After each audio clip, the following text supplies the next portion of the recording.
大家好，我是黄老师. Hey everyone, I'm Mr. Yellow. Today we have a super important topic to learning Mandarin.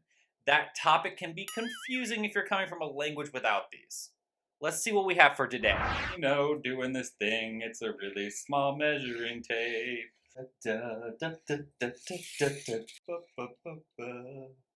Huh? Oh, don't mind me. I'm just measuring. Huh? What? You think this bit is a little bit too much to introduce the point of the video? Whatever. We'll get rid of it in post.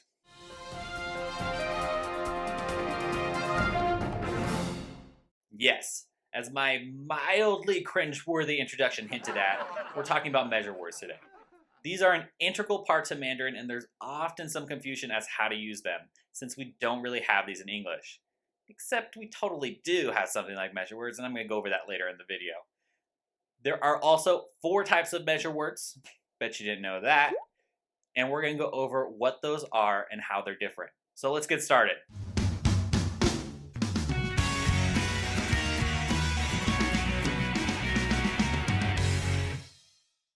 So, what in the world is a measure word?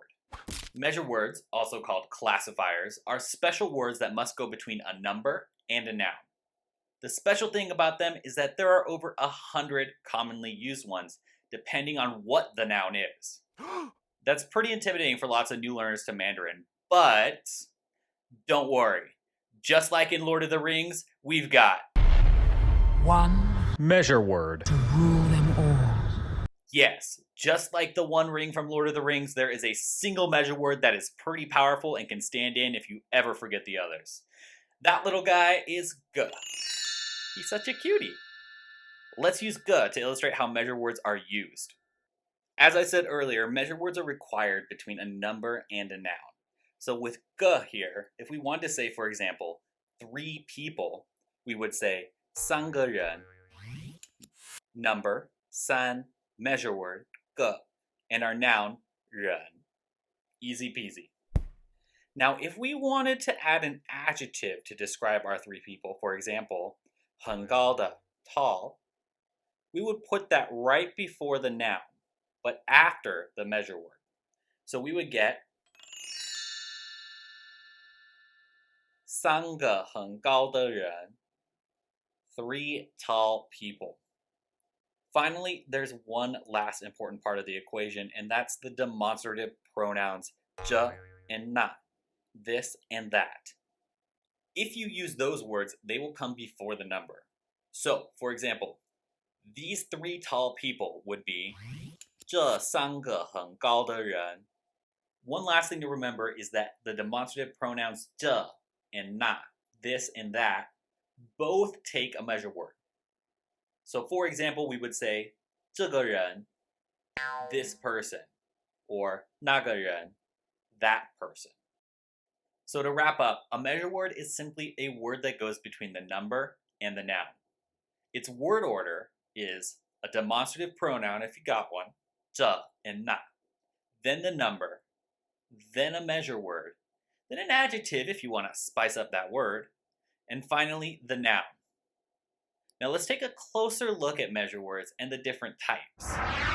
There's actually 4 types of measure words. Classifiers proper, measure words, measurement units, and verbal classifiers. These all go in the same word order we just discussed, but are slightly different in their usage. The first type, classifiers proper, are generally associated with some characteristics related to the noun. For example, a piece of paper and a desk. What do they have in common? Well, they're both flat surfaces, so they would use 张 as their measure word. 一张纸, 一张桌子. Nouns that have the characteristics that the measure word expresses use that measure word. There are tons of different kinds of measure words. 把 are for things that you can hold. 本 for books. 只 for animals.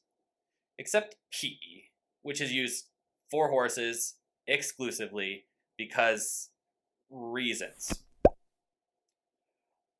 Look, the main point is that there are a lot of these measure words. It'll take some time to get used to them, but I guarantee you will get there with more practice. The second kind of measure word is known as measure word or mass classifier. These are slightly different than the previously mentioned measure words. Classifiers proper focus on the characteristics of the noun it's associated with, like its length, width, shape, etc. Measure words, or mass classifiers, take the noun and put it into a unit. We actually do this in English as well. We could say, a cup of water. In Mandarin, we would say, 一杯水. There's nothing about water that has the characteristics of a cup other than that it's inside one. We could replace 水 with any liquid. 一杯茶, a cup of tea. 一杯可乐, a cup of cola. 一杯热巧克力, a cup of hot chocolate. So you can see that the noun gets separated into units, in this case, cups. There's plenty of other things we could use to divide things, like 盒, or a small box of something, 瓶, a bottle of something, 堆, a pile of something. There's plenty of these, and I encourage you to go out and find them and help you group things together in Mandarin.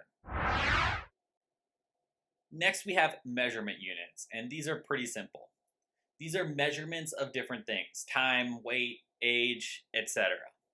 For example, we could say 三天, 3 days, or 三年, 3 years. What you'll notice is that there's no noun or measure word, depending on how you look at it, and this is because the measurement unit acts as both the measure word and noun. Same would go for age. 30岁, 30 years old. Or weight, 100公斤, 100公斤, 100 kilograms. Our last group is called verbal classifiers. These are used to describe the number of times or occurrences that have taken place for an event.